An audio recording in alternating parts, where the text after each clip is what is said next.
โรงหมอมโหสถร่วมกับกลุ่มบริษัทยาอย่างจื้อเจียงสาธารณรัฐประชาชนจีนจัดกิจกรรมเพื่อสังคมภายใต้หัวข้อร่วมกันก้าวไปสู่เส้นทางสายใหม่สุขภาพอยู่สาธารณรัฐประชาธิปไตยประชาชนลาว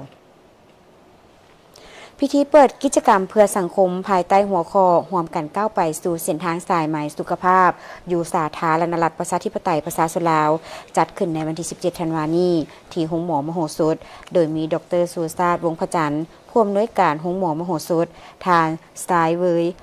รองเลขากลุ่มคณะผักกลุ่มบริษัทยาอย่างจื้อเจียงสาธารณรัฐประชาชนจีนพร้อมด้วยภาคส่วนเกี่ยวข้องเข้าร่วม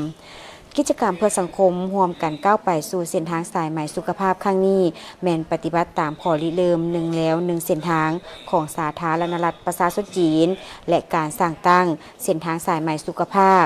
บริษัทยาอย่างจื้อเจียงยึดมั่นภารกิจของวิสาหกิจที่ว่าค้นคว้าพัฒนาปกป้องสุขภาพของมนุษย์และสุขยุทธศาสตร์สากลของกลุ่มอย่างตั้งหน้า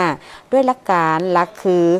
ส่งต่อสุขภาพเสริมสร้างความเข้มแข็งให้ท้องถิ่นส่งเสริมการแลกเปลี่ยนและการพัฒนาแบบยืนยงโดยผ่านกิจกรรมเพื่อสังคมที่มีความชัดเจนเพื่อปรับปรุงระดับสุขภาพของประชาชนในเขตเป้าหมายและเพิ่มทวีการพัวพันหัวมือของประชาชนลาวจีน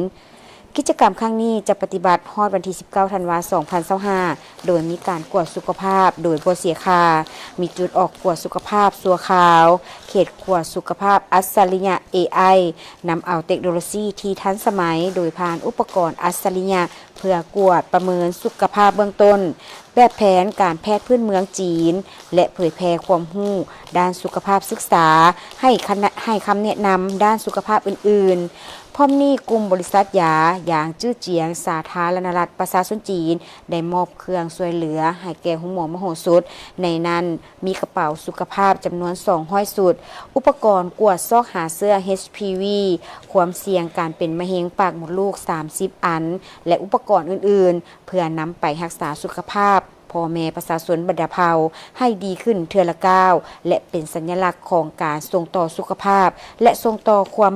ห่วงใยไปยังสุขภาพของประชาชน